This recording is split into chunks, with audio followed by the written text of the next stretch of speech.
আমি আজকের একটা নতুন ডাল রান্না করব। হাফ বাটি মসুর ডাল নিয়েছি, মসুর ডালটা ধুয়ে রাখবো। দেখুন ডালটা ভালো করে ধুয়ে নিয়ে রেখে দিয়েছি।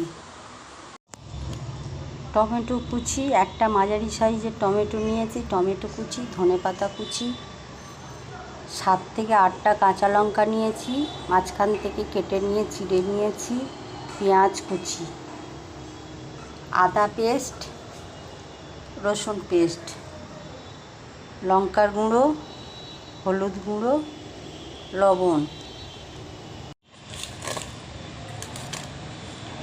পরিমাপ অনুযায়ী লবণ দিলাম।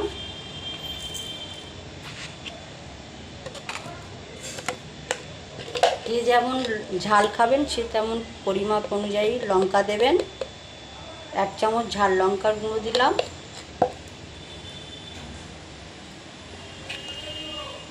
1 চামচ হলুদের গুঁড়ো দিলাম, 1 চামচ রসুনের পেস্ট দিলাম, 1 চামচ আদার পেস্ট দিলাম। এবার যে ধনেপাতা টমেটো কুচি রেখেছিলাম, ধনেপাতার কুচিগুলো দিলাম, টমেটো কুচি দিলাম, কাঁচা লঙ্কা কুচি দিলাম, পেঁয়াজ কুচি দিলাম। এবার পরিমাপ অনুযায়ী তেল দেব। সর্ষের তেল দিলাম,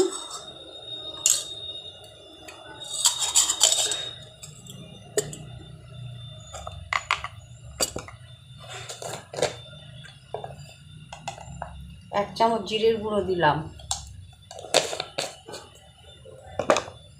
সবগুলো একসাথে মাখিয়ে নেব। ভালো করে হাত দিয়ে ভালো করে চটকে মাখিয়ে নিতে হবে সবগুলো একসাথে। যাদের সময়ের অভাব তারা এভাবেই মসুর ডাল করে দেখবেন, খেতে দারুণ লাগবে। যারা নিরামিষ খান তারা পেঁয়াজ আর রসুনটা বাদ দিয়ে এভাবেই করে দেখবেন। সময়ও তাড়াতাড়ি লাগবে, খেতেও দারুণ স্বাদ হবে।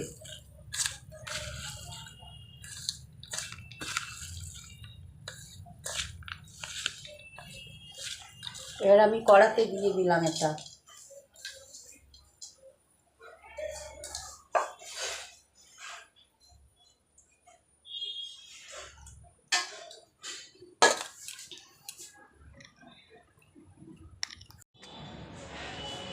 পরিমাপ অনুযায়ী জল দিলাম।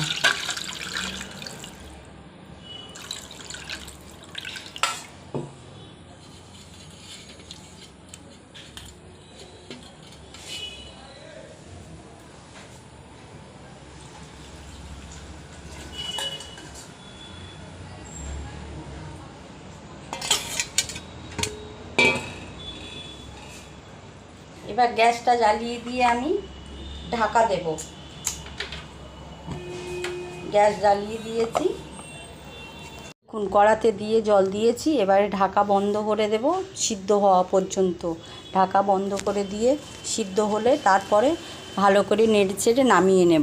ঢাকা বন্ধ করে দিয়েছি। এবারে ফুটে সিদ্ধ হয়ে যখন যাবে আমি 15 থেকে 20 মিনিট পরে ঢাকা খুলে ভালো করে নেড়েচেড়ে নামিয়ে নেব। আমার ডাল কমপ্লিট হয়ে গিয়েছে, ঢাকনা খুললাম। দেখুন এবার কমপ্লিট হয়ে গিয়েছে, আমি এবার নামিয়ে নেব। দেখুন